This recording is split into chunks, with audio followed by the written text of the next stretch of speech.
Pemirsa, kita ke informasi lainnya, di mana pemerintah resmi terbitkan peraturan pemerintah tentang pengupahan sebagai pedoman penetapan upah minimum tahun 2026. Kepala daerah direkomendasikan untuk tetapkan kenaikan upah minimum paling lambat tanggal 24 Desember 2025.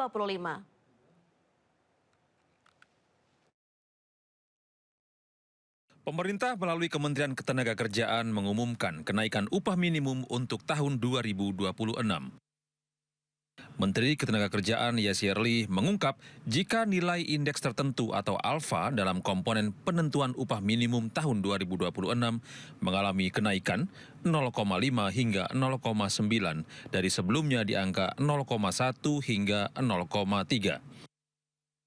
Poin utama dalam PP pengupahan adalah penetapan formula pengupahan yang mempertimbangkan kebutuhan hidup layak atau KHL.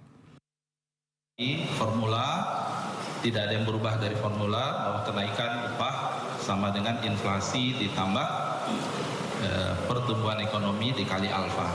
Alfa inilah yang diputuskan oleh Pak Presiden, nilainya 0,5 sampai 0,9.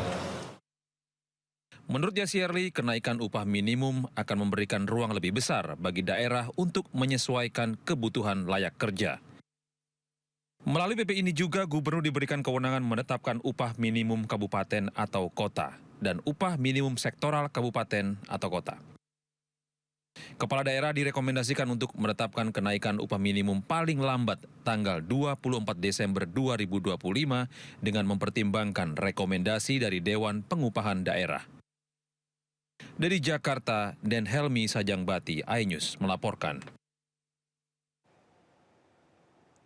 Kembali di Sindo Siang pemirsa, di tengah kelangkaan bahan bakar minyak, sebuah mobil minibus yang berisi 4 drum tangki bahan bakar minyak ludes terbakar di Lok Sumawe, Aceh. Tak ada korban jiwa dalam peristiwa ini, namun pemilik mobil dilaporkan melarikan diri usai kejadian.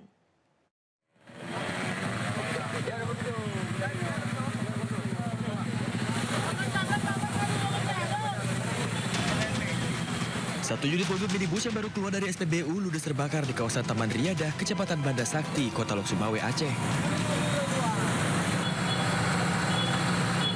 Api sulit dipadamkan lantaran di dalam mobil berisi 4 drum tangki bahan bakar minyak.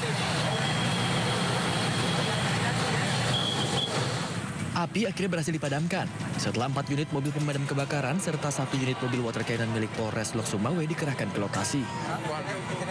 Diduga kuat pemilik mobil memodifikasi kendaraannya sedemikian rupa sehingga dapat mengisi bahan bakar dengan jumlah yang sangat banyak untuk kemudian dijual kembali.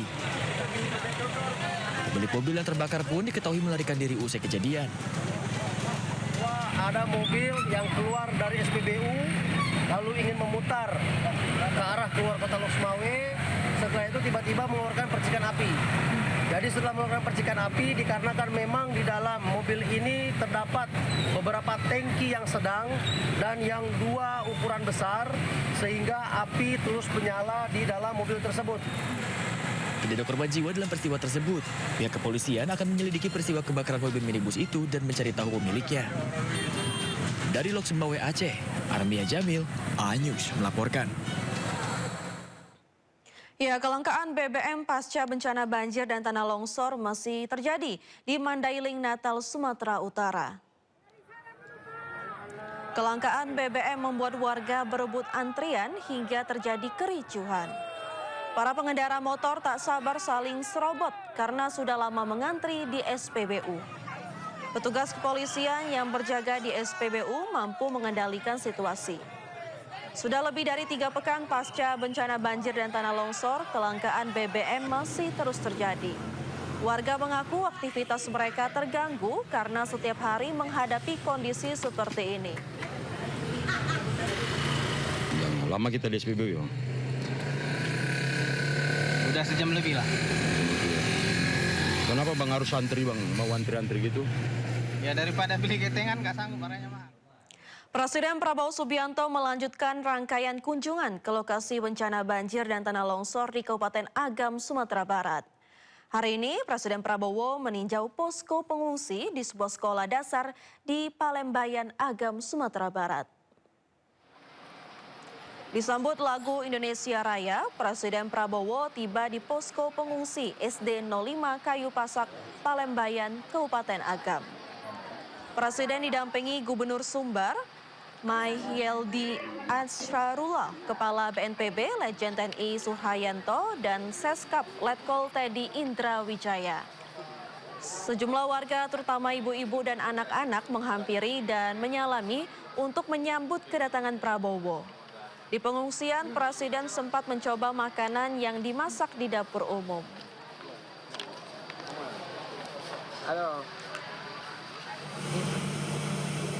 Sebelumnya, Prabowo mendarat di Bandara Internasional Minangkabau, Sumatera Barat, Rabu kemarin.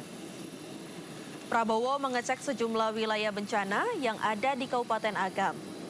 Kunjungan Prabowo ke Sumatera Barat pasca bencana ini adalah kali kedua, di mana kunjungan pertama ia lakukan pada 1 Desember lalu ke wilayah Padang Pariaman.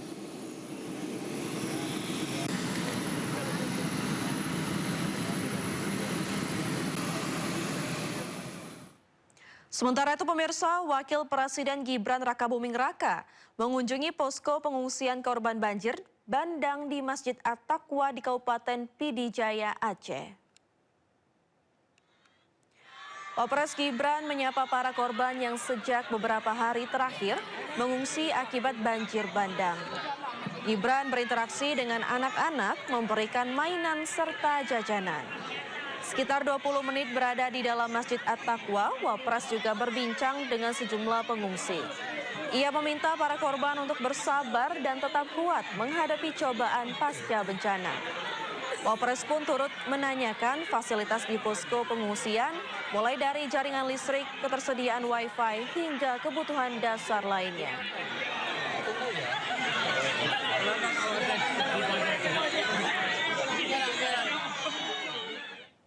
Pemirsa, ribuan warga di Nagari Tikulomo Jorong, Kabupaten Agam, Sumatera Barat masih terisolasi karena jembatan satu-satunya terputus akibat banjir bandang. Warga mengandalkan perahu untuk beraktivitas. Akses jembatan yang terputus membuat warga harus membayar ekstra untuk naik perahu nelayan. Hal ini terpaksa dilakukan karena akses jembatan satu-satunya yang digunakan warga di Jorong Sumbang, Nagari Tikulomo Jorong putus akibat banjir bandang.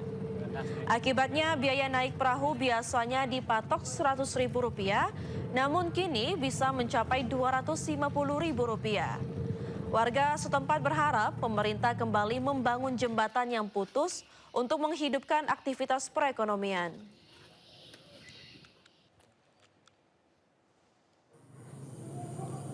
Ya, lapangan bola SD Negeri 05 Kayu Pasak, Kecamatan Palembayan menjadi satu dari 4 titik pembangunan hunian sementara bagi korban banjir bandang di Kabupaten Agam, Sumatera Barat.